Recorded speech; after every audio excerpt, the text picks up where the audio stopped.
Hey everyone, Mac is back.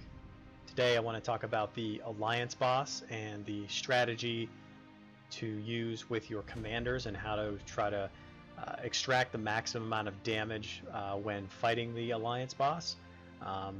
There is an easy way just to go to your city affairs over here and then just do an Alliance trial blitz. That'll actually give you not many points, not much damage. It's not what you want to do. If you're in a pinch and you have to get along very quickly, you don't have a whole lot of time to do your dailies, then I would say that that's obviously the way to go. But if you do have time to do it, I'm going to try to give you a little bit of guide in that respect. So first of all, the biggest thing is you need to know is who you're fighting. So right now we're fighting Raymond, who increases spear attack by 255%. So that's a ridiculous amount of damage. So that tells me that I need to keep my spearman commanders alive as long as possible to do the most amount of damage. And that includes your tanks as well, because if your tanks are even doing low damage but adding almost 2.5 times their well, actually 1.5 times their damage that they're doing, then, well, 2.5 times. They're doing a ridiculous amount of damage. So you probably don't want to tank them unless that tank is going to stay alive. Now, the biggest thing here is you want to, at the very beginning here, you have, you probably want to use the same type of tank in front. So I'm going to put like a Rob Stark in front or something like that to be able to, tank him. But what I like to do is I like to put him off to the side to get his stun off the maximum amount of times. So like for the very first one, I think I'll probably put in like maybe Enzo in there because of his ability to if he takes damage, then he's able to do a high amount of damage, even that as well. And then maybe another stun somewhere as well, or maybe I'll put in like Gorell here since he is a counter too, and then maybe put in, keeping up with the spears, something to protect them, and maybe as in like Marjorie here in the back.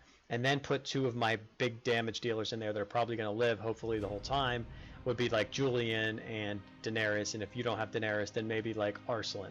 And then the hope is that these 2 on the sides will stun and that Enzo will be able to stay alive, but I also have Marge here doing enough damage as well, but also for protection. This might be too much, I may be overestimating this, but if we're near the last level here, you got to realize how hard this commander is going to be. So we would just do a quick challenge. And it actually wasn't enough. But the good thing is, you can see here, is the amount of damage that I dealt was 0.74%, which was 4 million damage, which is pretty good. But looking at it, you can see that all my spear commanders lived, and that's the key right there, is my spear commanders lived.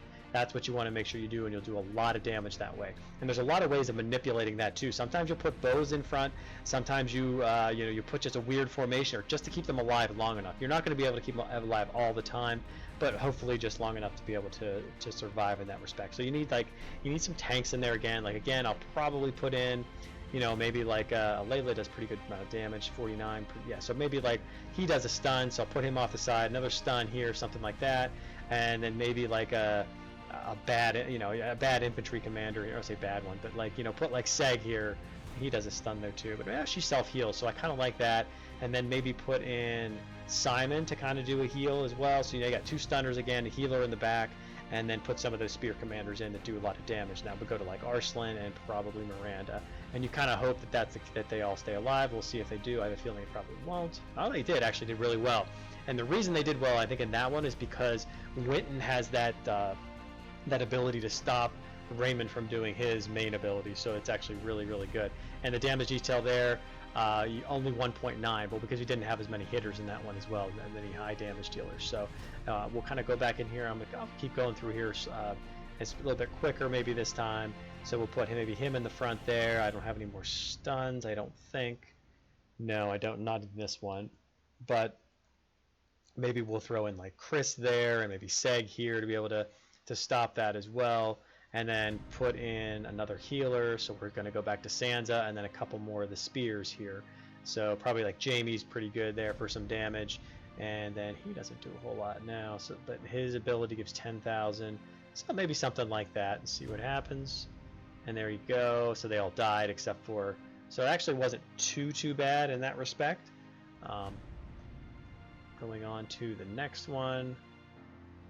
So we'll go kind of back to the same thing here. She's 45, so I don't mind having her there. And then another one on the side. maybe see, these are all, well, there you go, she's 30,000, so I'll maybe put her in there as well. And then in the back, maybe a egg bird who gives it who actually reduces damage, which is nice. And then some of those spears in there, so now you're getting a little bit bare in that respect, just because they're not as good. But I put them in there like that and kind of just protect them as best you can. And there you go, they all live there too, which was good. So you're still dealing some decent damage. You can still see how these other people in my alliance have done really, really well. So now I haven't gotten to the bows yet, but I'm going to get into them here because I'm running out of cav to be able to use, because these are not the cav that you want. Like Raymond dying is not bad because he'll reduce the or increase the might of all your other troops once he dies. So Haley can actually take some damage, and Loreo's actually pretty good there as well. I don't have any healers left or anybody that does any kind of reduction as far as I can tell from most of them. Yeah, they really don't. Now, Ray is actually decent because she can silence, which will be good. And then if we go back, we're probably going to just throw, and these are just tanks, so they don't do a ton of damage, but you hope that they live. And there you go. They actually, that was actually really well, because I think Ray did the most there and helped out in that respect. And then we go back to it again. We're going to look at maybe like an Andrea up front, because we're kind of just sacrificing at this point. So who else can we sacrifice? Jon Snow's not very good, so we'll just, kill him off and then go to our bows. Probably once you're, like Theon up front here, and then maybe throw in like Melisandre in the back, last spear you have in there, and then look for some of your other damage dealers that are equal. So like he's a cav, you want to put a cav in the back. And as long as you try to keep that, so they're all dying now. See, it becomes a lot more difficult the further you get. But that's about it. That's about all I'm going to be doing. Once you get down to these ones, it really doesn't matter who you're going to be putting in there. You just hope that they can last a little bit longer. So put some of those higher health ones in there. So I hope this gives you a little idea of how to kill the Alliance boss and the max amount of damage to actually put into it. Until next time, Mac out.